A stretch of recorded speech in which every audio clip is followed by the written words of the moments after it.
Mr.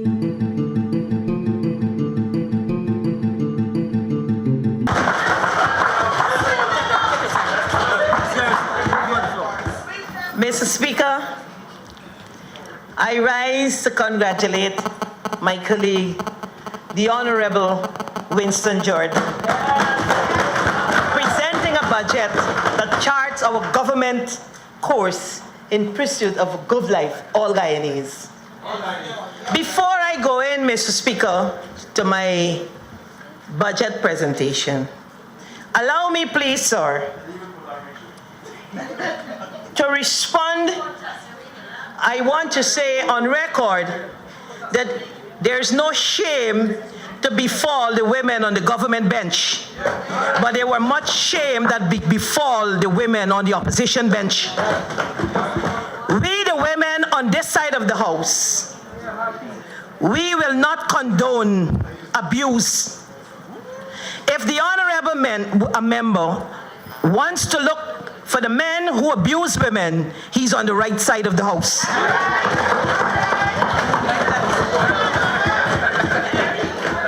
And let me not give much credit to him by saying how proud I am that my president and prime minister have a wife. I've just mentioned that to note the kind of men that we have on this side of the House. The other things mentioned by the honorable member, I will not waste time since I have some competent ministers coming behind me. Last year, the honorable member talked about rats and cats, and this year he talked about bacon saltfish. Nowhere along our budget there's not room for idle time because we are a government of legacy.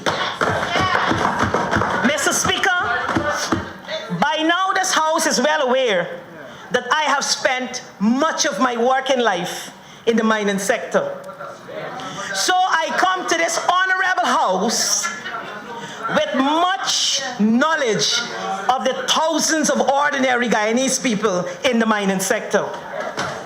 And for my unlearned friends over there, Mr. Speaker, the gold mining, Mr. Speaker, is one of a number of areas of what we collectively describe as the natural resource sector. The point of order, content of speeches. I heard my unlearned friends on the other side. It's unlearned I heard, sir. I thank the honourable member. Honourable members are asked to remember the obligations under which they address this House. The standing orders apply to all members, all honourable members, in same quality. Please let your speech be restrained, even though it's spirited. Please proceed. Thank you, Mr. Speaker. Mr. Speaker, I'm talking about mining. We believe that together those subsectors can do much to take our economy and our country forward. The mining sector is, of course, not without its challenges. For some time now, Mr. Speaker, the falling price in gold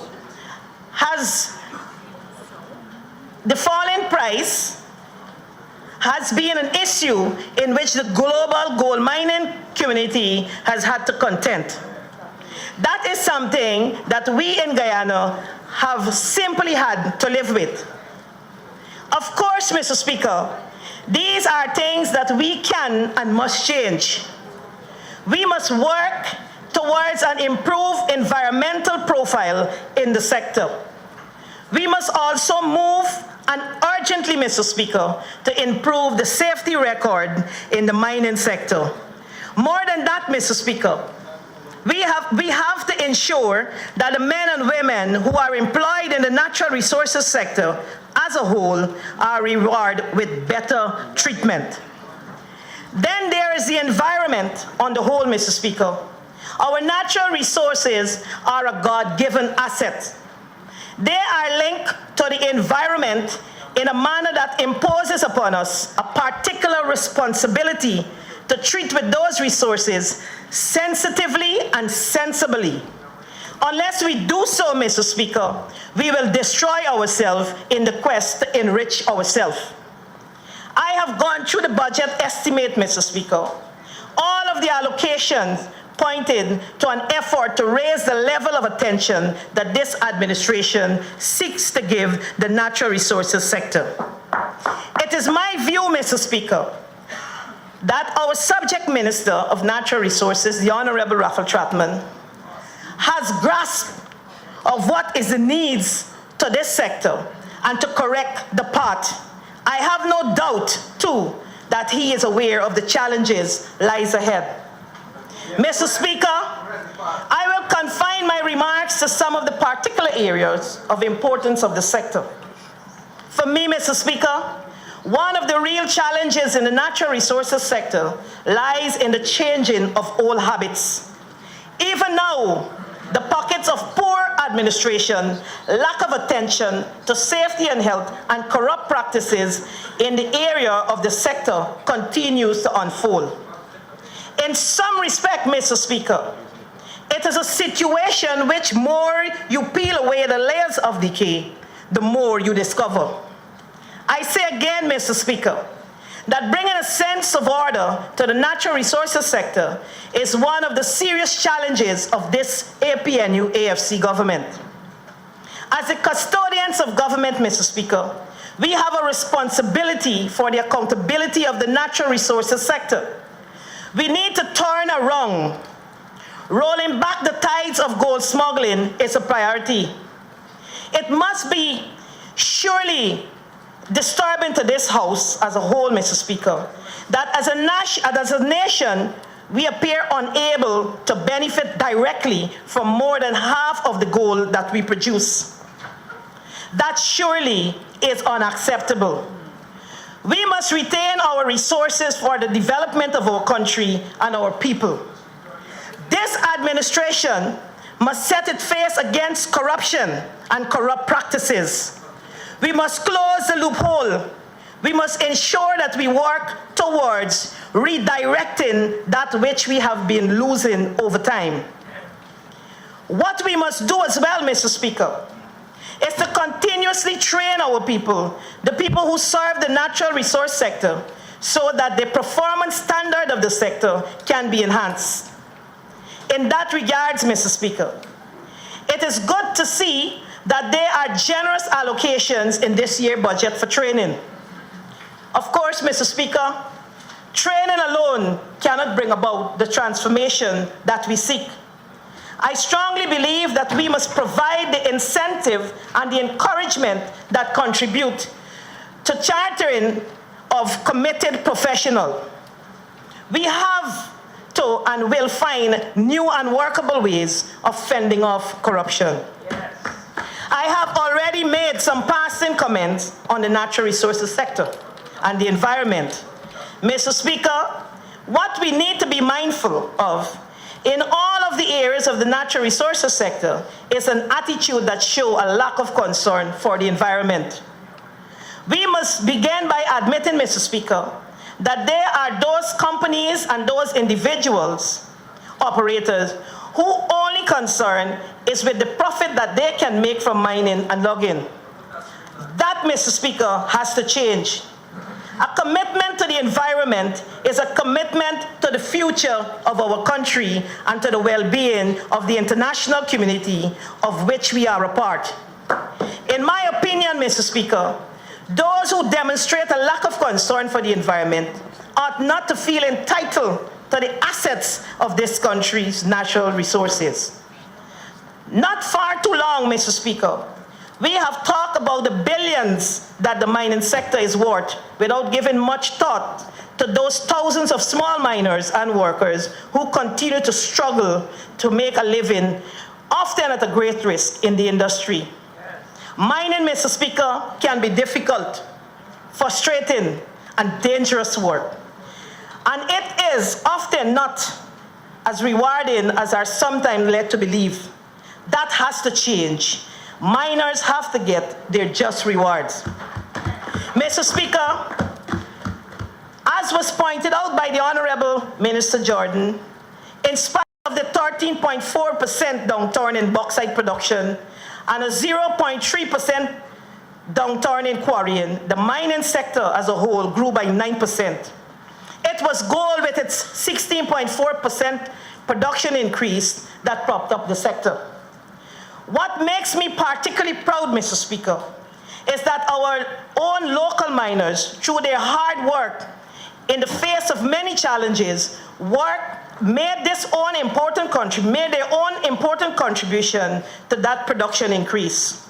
Our own Guyanese miners accounted for more than 90% of the 490 ounces declared in last year end. The increase in declaration was due to the change in working condition, as well as the incentive granted in the sector by the APNU AFC administration. I have it on good authority, Mr. Speaker, that more good things are in store for our miners. There is another change that we intend to make in the sector. Mr. Speaker, the government intends to ensure that all the players in the sector are treated fairly. As I said earlier, Mr. Speaker, our aim is to ensure that the corruption that has been part of the sector for so long is minimized and hopefully in time stamped out. Mr. Speaker, for far too long, small miners has been operating in a discriminating environment. That must be fixed. For many years, our mines officers had been denied the tools to do their work thoroughly. That too has to change. It will change. All of this, Mr. Speaker, is about creating an enabling environment in which the sector can grow and prosper. The wind of change are already upon us. Amounts have been allocated in the budget for investment in global positioning system, GPS, noise meter, radiation monitoring system, cameras, environmental monitors system, among others. This budget, Mr. Speaker, point the way for our natural resources sector. It signaled the turning of a corner. When we marry the development set out in the budget with the fact that the two new foreign companies are now part of our mining sector, there can be no doubt, Mr. Speaker, that gold has a shining future in Guyana. Mr. Speaker, this administration also intends to invest in educating miners. The priority, of course, is safety. Speaking as much for myself, as much for the government of Guyana, I want this House to know that we must simply find a way of putting an end to the tragedies that cost us life and the blighting the mining sector. Let me too say, Mr. Speaker, that it is my view that most, if not all, of the recent accidents in the sector has been a function of managerial incompetence and indifferences. This government, Mr. Speaker, intends to keep miners honest as far as safety for workers is concerned. In that regard, there will be training put in place to teach managers how to prepare their mining pits in accordance with the occupational and health and safety practices. We will have these training sessions to the miners at their location where they work, not at the Otachong Convention Center. Mr. Speaker, up until now, I have said rather less about the forestry sector. What is observed to me is that there is a strong connection between the mining and forestry subsector for a single natural resource sector. Both subsectors seek out their representative resources in some of the same regions of Guyana. I myself have seen instances in which they have appeared to be in conflict with each other. Both of them are wasting resources. Both of them are environmentally sensitive resources. For this administration, Mr. Speaker, priority managing our forest resources is to ensure that we adhere to an enable environment and standard is priority. A Clearly, the priority of this government has to be the focus on responsible timber harvesting. This is the message that we will continue to send to those who work in the industry. If we are to do so, Mr. Speaker, we ourselves must create stronger monitoring mechanism. We simply must ensure that those who seek to harvest our natural resources work within the framework of rules that are set by us. Mr. Speaker, this government is only months old, but we have done a lot in the natural resources sector. Even so, Mr. Speaker, I stand here this afternoon to promise that much more is in store.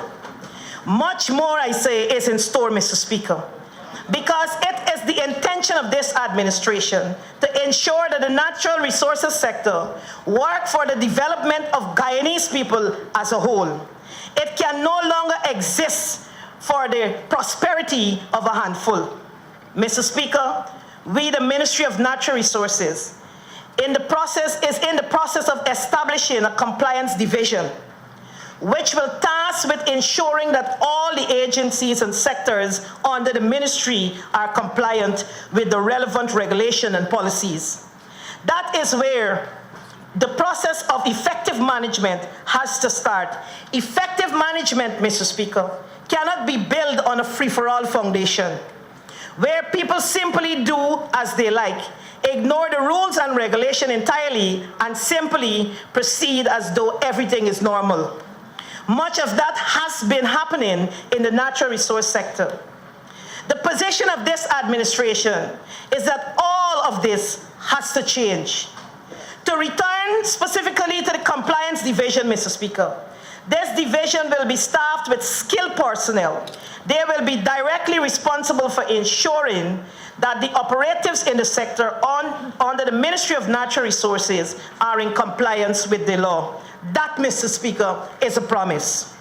Mr. Speaker, during my own brief tenure in the Ministry of Natural Resources, I have already seen clear indication of the determination to seek to repair a system which in some respect has been for the longest period filled with corruption and indifferences. Our task is to create a vibrant natural resource sector, one which the people of this country can look forward to a period ahead. Mr. Speaker, we are about legacy. Let me say in closing, Mr. Speaker, that the task ahead of this administration does not allow for political confrontation over the past. An APNU AFC administration is looking ahead so that those who anticipate long and pointless discourse will be disappointed.